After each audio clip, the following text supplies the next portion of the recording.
Hello everyone and welcome back to the Dungeon Learner's Guide. Today we've got another Commander's Guild deck tech. This one is titled It's the End of the Turn as We Know It. And if you haven't seen this video series before, what we're doing is we are going to scryfall.com. We are randomly selecting a card from Magic the Gathering. We are working with a budget of $100 or less and building a deck around the theme or some aspect of our chosen card. So this week we got a bit of a fun one. Our chosen card for the week is actually Discordant Spirit. That's a 2 red black for a 2/2 spirit. And it says at the end of target opponent's turn, which has been errated to say each opponent's turn, put a +1/+1 counter on Discordant Spirit for each 1 damage dealt to you this turn. At the end of your turn, remove all these counters from Discordant Spirit.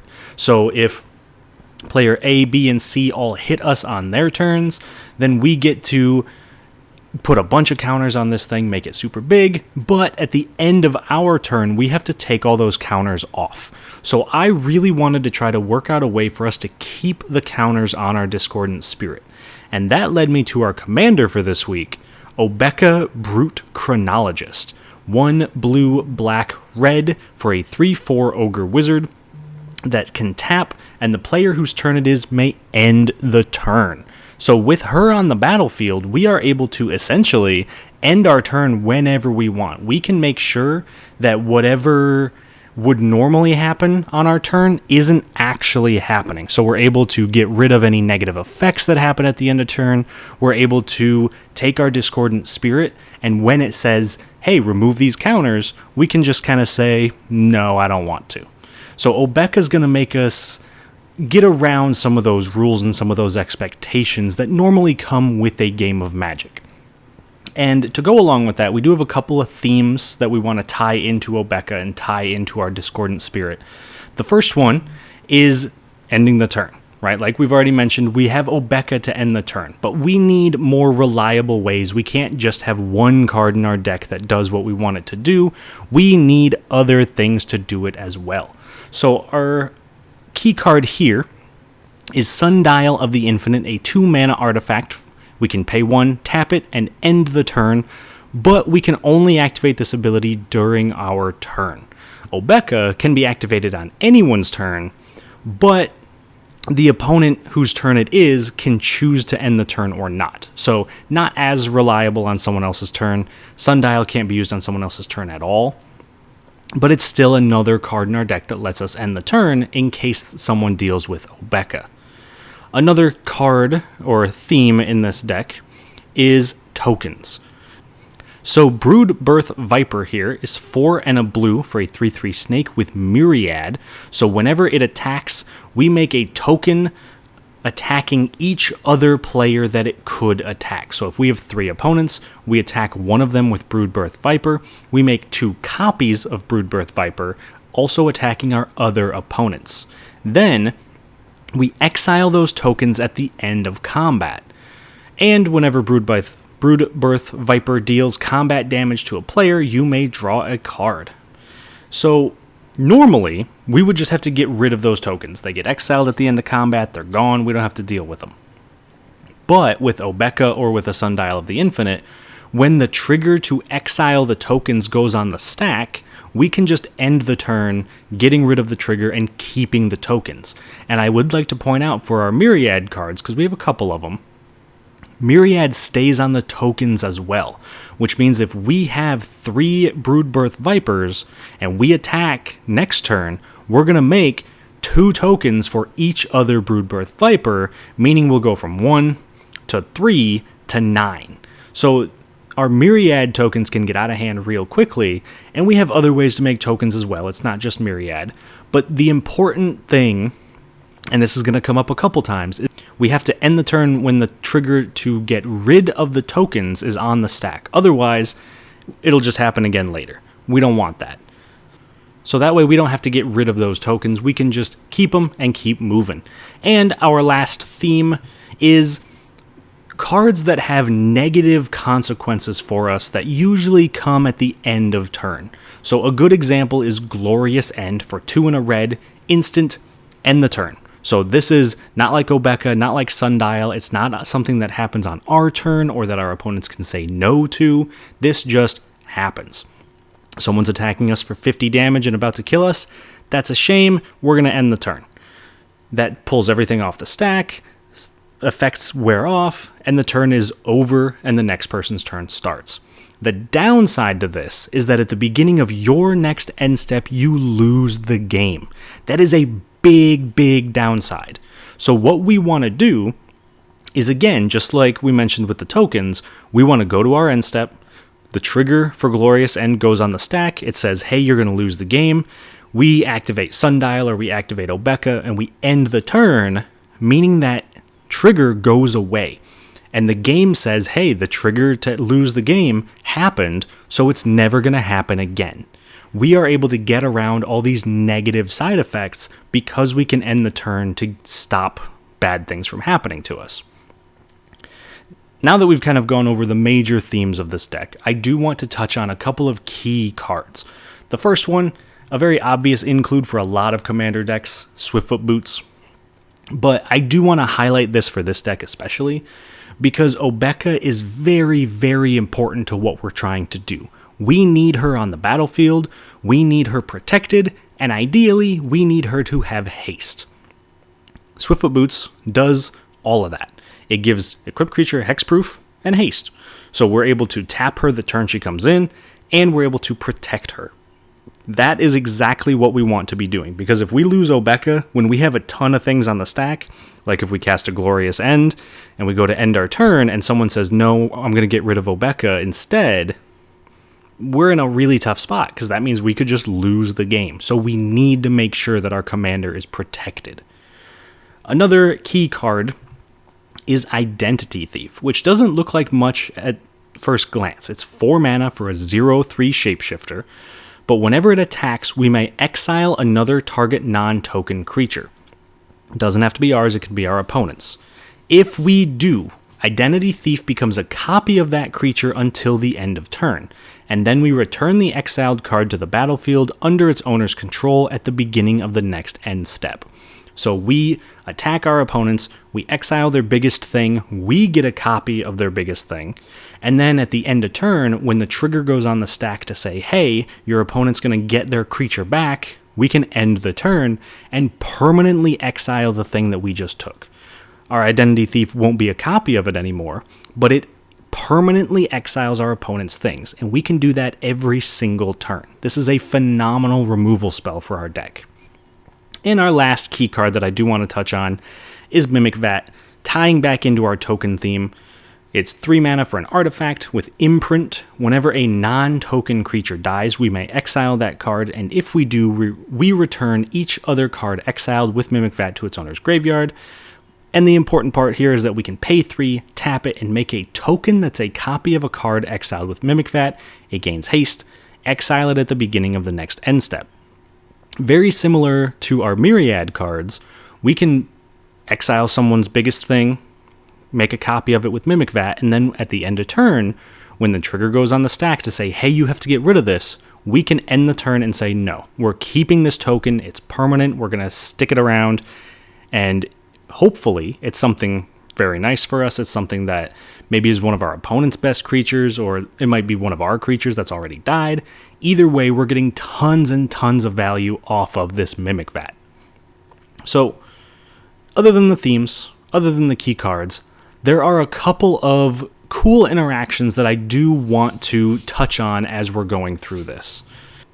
So the first cool interaction I want to touch on is between Cauldron Dance and Ilharg the Razeboar. So Cauldron Dance is 4 black-red for an instant that can only be cast during combat, and we return target creature from our graveyard to the battlefield. That creature gains haste, and we return it to our hand at the beginning of the next end step.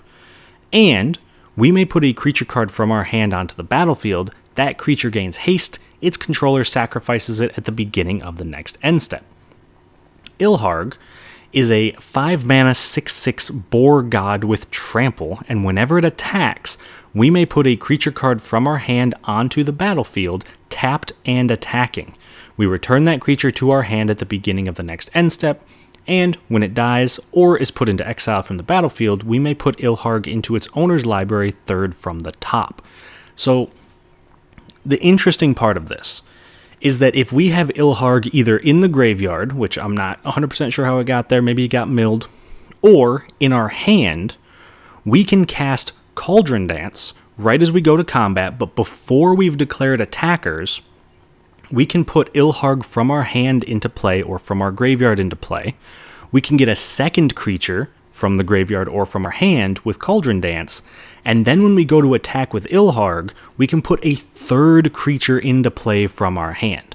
Meaning for 6 mana, we just snuck in 3 creatures from our hand and graveyard, and when we go to our end step, the triggers to put them into our hand or be sacrificed all go on the stack at the same time, so if we are able to end the turn with those triggers on the stack, we just keep those 3 creatures. We just spent 6 mana at instant speed to get 3 hasty attackers that might be worth a lot more than 6 mana. So that is a super sweet interaction that comes up during this deck. And another interaction that I think is pretty cool is between Dualcaster Mage and Heat Shimmer. I wanted a couple ways to deal with copying our creatures or copying our opponent's creatures, but also copying spells that can copy creatures, because how else are we going to make a ton of tokens? And as I was looking at these 2 cards, I realized that Dualcaster Mage and Heat Shimmer actually wind up going infinite with each other.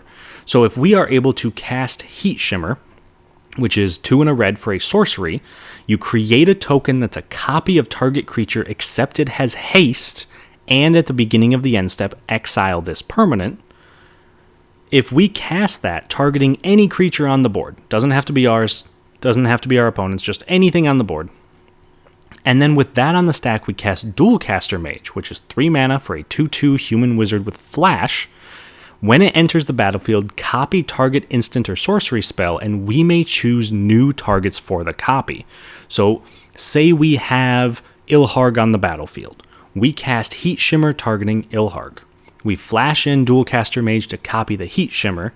The copy targets Dualcaster Mage, making an additional Dualcaster Mage, which targets the original Heat Shimmer, which makes a copy, and we make an infinite number of Dualcaster Mages, which all have haste, and unless our opponents have a fog or something like that, that just wins the game right there, because we're going to make an infinite number of creatures with an infinite amount of power that all have haste and can attack.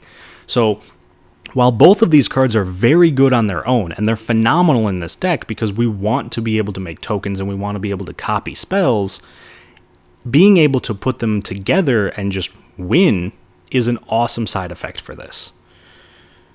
Alright, so we've talked a little bit about what the deck does, what the deck is trying to do, so let's jump into our budget. So since we're working with a budget of $100 or less, we did pretty well this week. TCG mid, we came out to $93.56, which is pretty good. It's a little bit under budget, but if you were looking to trim the price down, Ilharg is the most expensive card in the deck at $7.02. You could easily pull that out. It's not necessary for the deck, but it is a fun and powerful card, so I did want to keep it in there. But if you don't want to shell out $7 for it, you can definitely cut it. It's not necessary to the deck. It's just a good value piece. Other than that, though, we got one more thing to do. We've looked at the deck, we've looked at the price. The only last thing we got to do is see how it works in a game. So we are going to jump into a game with a couple of opponents, and we are going to play a game against Nicol Bolas the Ravager, which is played by Bilal. Bilal has been on a bit of a Super Friends kick lately. Nicol Bolas is the most recent addition to that, so we're going to be playing up against some Planeswalkers. Not a lot of our stuff deals well with Planeswalkers, but hopefully we won't necessarily need to, because we'll have tons of creatures. We can just end the turn when we want. We also have Brina the Demagogue being played by Jason. This is a bit of a twist on the precon that came with Brina, but he's added a lot of his own cards to it, a lot of his own thoughts and inspirations to it, and it's become much more of a kind of just attack someone else kind of a deck, which is very fun, a little bit frustrating to play against at times, but I'm hoping that with our ending the turn and with our overcosted creatures that we can sneak in and make copies of, we should be able to handle it. And the last deck that we'll be playing against is Jarad Golgari Lichlord, which is 2 black and 2 green for a zombie elf. And this one is being played by Lena. This one is actually an elf tribal deck. It doesn't seem to be up front, but Jarad is very powerful when it comes to making big elves and then flinging them at your opponent's face. So I have played against this deck a couple of times. It can get very scary very quickly. So hopefully we're able to deal with the elves, and who knows, maybe we'll be able to copy some elves as we go along. So hopefully the game goes well. I hope you guys enjoy it, and I will talk to you guys after the game. At the start of the game, Bilal goes first, followed by myself, Jason, and then Lena. On Bilal's first turn, he plays a Temple of Epiphany, scrying 1. On my turn, I play a Myriad Landscape. Jason plays a Plains. Lena plays a Tranquil Thicket. Bilal plays a Sulphur Falls tapped. I play a Thriving Moor, naming red, so it taps for red and black. Jason plays a Caves of Koilos and then casts Swiftfoot Boots.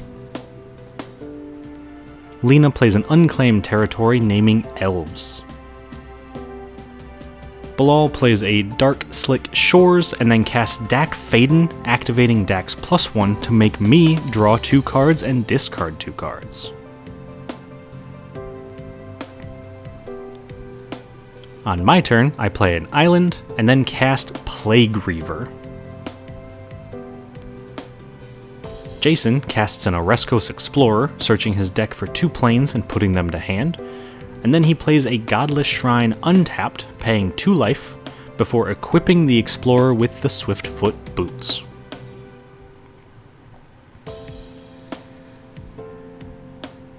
Lena plays a Swamp and casts Serpent Souljar, which exiles her creatures when they die, and she can recast one by tapping it and paying 2 life. Bilal plays an Exotic Orchard, and then activates Dax +1, targeting himself to draw 2 and discard 2. And he then casts his commander, Nicol Bolas the Ravager, making each opponent discard a card. On my turn, I play a Swamp, and then move to combat, attacking Dak Faden for 6 with Plague Reaver, killing the Planeswalker. In my second main phase, I cast Solemn Simulacrum to put a basic land to play, and then at the end of turn, Plague Reaver forces me to sacrifice all my other creatures, killing Solemn and letting me draw a card. Jason plays a Plains, and then casts his commander, Brina the Demagogue. He then moves to equip her with Swiftfoot Boots, and attacks me for 1.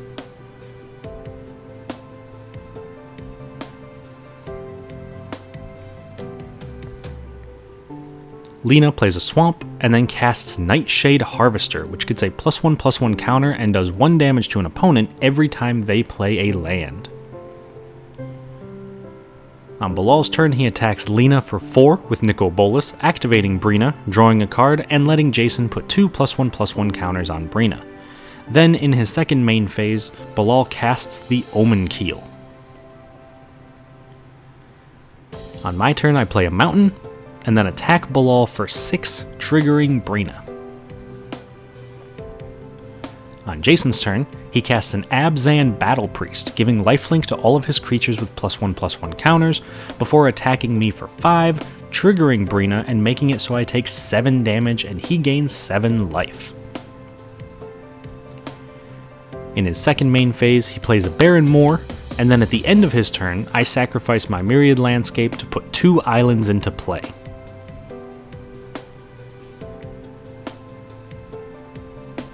On Lena's turn, she casts a Beast Whisperer, and then attacks Bilal for 6, triggering Brina again.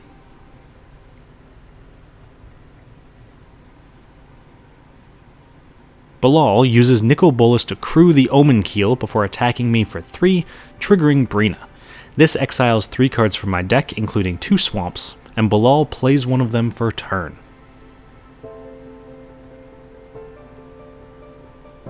He then casts Joyra Weatherlight Captain.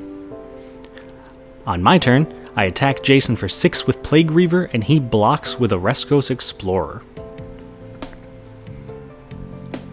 Then in my second main phase, I discard 2 cards to activate Plague Reaver and make it come under Jason's control in his next upkeep. I then cast Zara, Renegade Recruiter.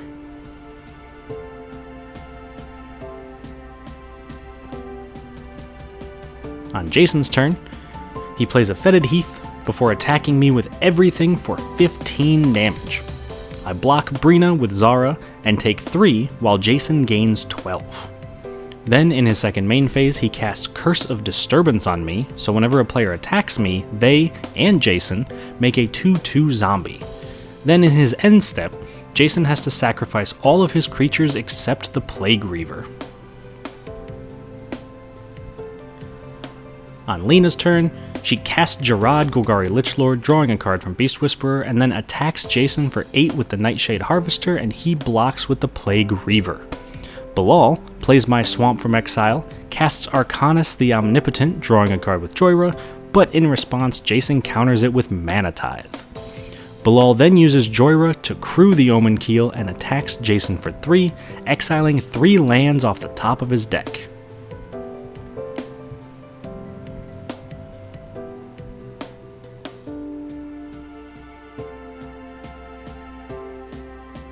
On my turn, I cast Obeka, Brute Chronologist, followed by a Sky Diamond. Jason casts a Windborn Muse, making his opponents pay 2 mana to attack him, and then equips Swiftfoot Boots to the Windborn Muse.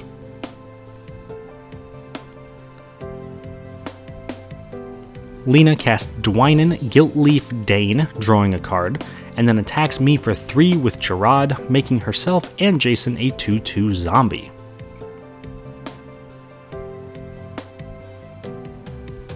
Bilal plays Jason's Myriad Landscape from Exile, and then casts Chandra, Torch of Defiance. He activates Chandra's +1 to add 2 red mana, using that mana to cast Blasphemous Act and doing 13 damage to each creature.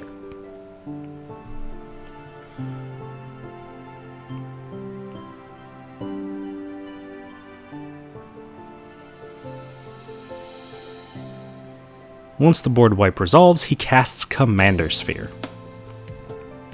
On my turn, I cast Hellkite Courser, putting Obeka onto the battlefield from the command zone and giving her haste. Then at the end of turn, when the trigger to return Obeka to the command zone is on the stack, I tap her to end the turn, allowing us to keep her on the board.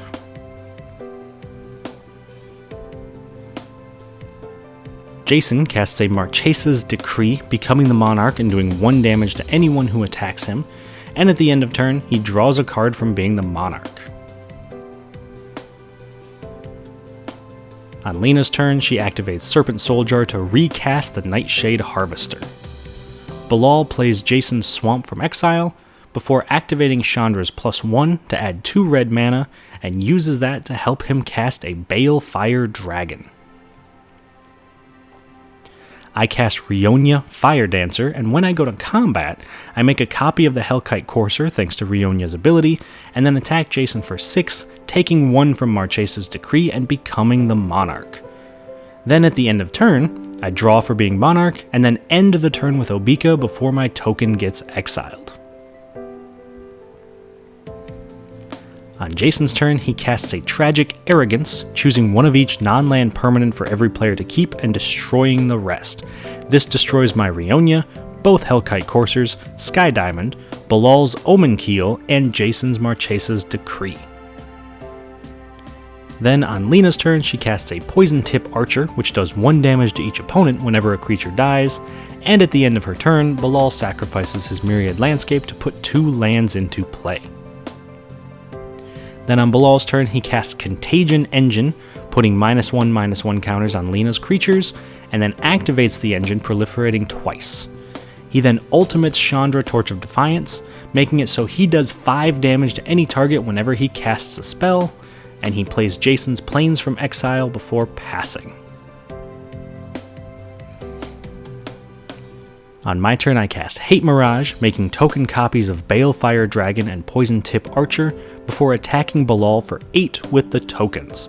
He blocks the Balefire Dragon with his own, triggering both Poison Tip Archers, making Bilal and Jason lose 4 life, and Lena and I lose 2 life.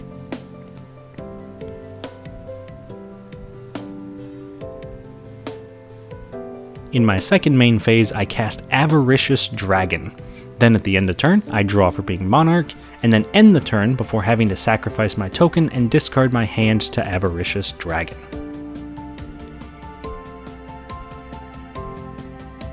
Jason recasts Brina and then equips her with Swiftfoot Boots, and then casts a Swords to Plowshares, exiling Avaricious Dragon, having me gain 4 life. And then, with the way clear, he moves to combat, attacks me with Brina, triggering her, making a zombie, and doing 3 damage before becoming Monarch.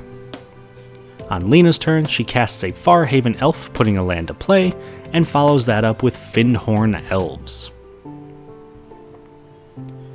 Bilal casts Soul Ring, doing 5 damage to me, and then casts a Muldrifter, drawing 2 cards and doing 5 damage to my Poison Tip Archer. He then casts Luca Coppercoat Outcast, doing 5 damage to me again, and then activates Luca's -2, exiling Muldrifter and revealing cards from the top of his deck until he hits a creature. This lets him put a Noxious Gearhulk into play, destroying Obeka and gaining 4 life. He then activates Chandra's +1, adding 2 red mana, and uses that mana to cast a Chromatic Lantern, doing 5 damage to Lena's Poison Tip Archer.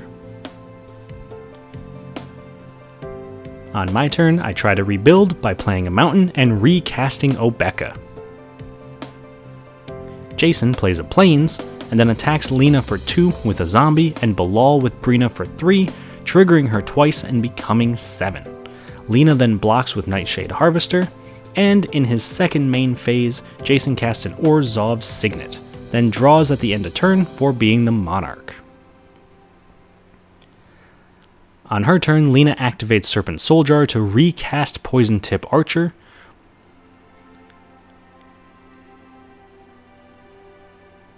and she then moves to combat, attacking Jason for 8, becoming Monarch and drawing at the end of her turn. Bilal attacks Jason for 5 with Noxious Gearhulk, but before the damage, Jason exiles it with Path to Exile, giving Bilal a land. He then activates Chandra's +1 to make 2 red mana, and casts Chandra Fire Artisan, doing 5 damage to Jason. He then activates Fire Artisan's +1 to exile Karn Liberated from his library, but chooses not to cast it. On my turn, I Encore Coastline Marauders, making 3 copies that have to attack each of my opponents. I then attack Jason for 8, Lena for 5, and Bilal for 11. Unfortunately, before the damage, Bilal casts Evacuation to return all creatures to their owner's hands and do 5 damage to Jason. In response, I end the turn with Obeka, trying to earn a little bit of favor with Jason and saving everyone's boards. On Jason's turn, he attacks Bilal for 6 with Brina, triggering her and turning into 8 damage. Then, in his second main phase, he casts Nils Discipline Enforcer. Then at the end of turn, Nils puts a +1/+1 counter on Brina, Coastline Marauder, and Poison Tip Archer. I also then have to sacrifice my tokens at the end of turn, meaning Lena's opponents all take 3 damage from the Poison Tip Archer, which kills Bilal.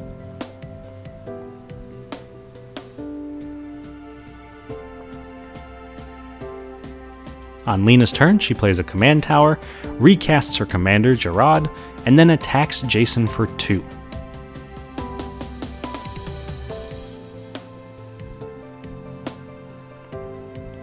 On my turn, I cast a Rakshasa Debaser.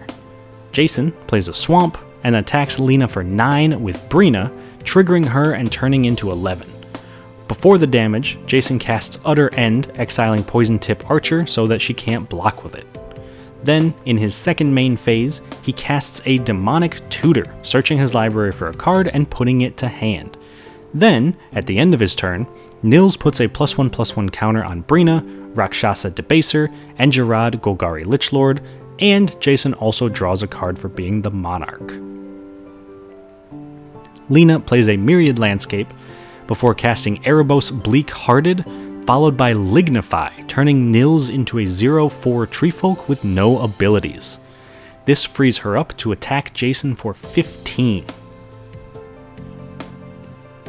Unfortunately, before the damage is done, Jason casts Ink Shield to prevent the damage and attempts to make 15 Inkling tokens. But, in response to that, I decide to cast Glorious End to end the turn and prevent Jason from making the tokens. On my turn, I attack Jason with Rakshasa Debaser for 7, putting Windborn Muse into play from his graveyard, and Jason then blocks with Nils. In my second main phase, I cast a Sundial of the Infinite, followed by a Commander Sphere, and then at the end of turn, with the Glorious End trigger to lose the game on the stack, I end the turn with the Sundial. On Jason's turn, he attacks Lena for 11 with Brina, triggering her, becoming 13, and knocking her out of the game.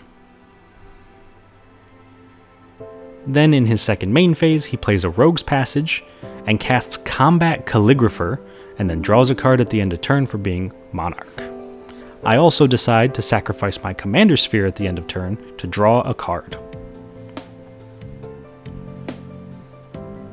On my turn, I play a Mountain and attack Jason for 7 with the Rakshasa Debaser, putting Nils to play from his graveyard, and Jason blocks with Combat Calligrapher. Then on Jason's turn, he casts Oblation on his own Nils, shuffling it back into his deck and drawing 2 cards. This then lets him pay to attack me through the Windborn Muse and use Rogue's Passage, making Brina unblockable and winning Jason the game.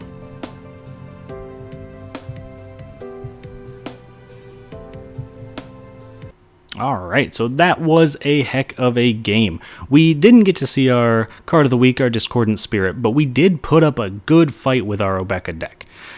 It felt like a couple of times we were getting very heavily targeted with a lot of stuff, but honestly, after seeing what our deck can do with almost nothing on the board, I understand why a lot of our stuff got targeted. And even with not having much of a board for most of the game, we were still able to put up a fight, still came in second, gave them a run for their money, and I think at the very end, if Jason hadn't had his Rogue's Passage, I think we were very close to clawing our way back into the game and possibly even winning. So I guess that's something to know for the future. We gotta watch out for, big unblockable commanders, but hopefully you guys did enjoy the game. If you have any suggestions for future videos, or if you have any recommendations for cards that you would like to see made into a deck using this format, please let me know. I'm more than happy to do that. And other than that, I will see you guys on the other side of the Dungeon Learner's Guide.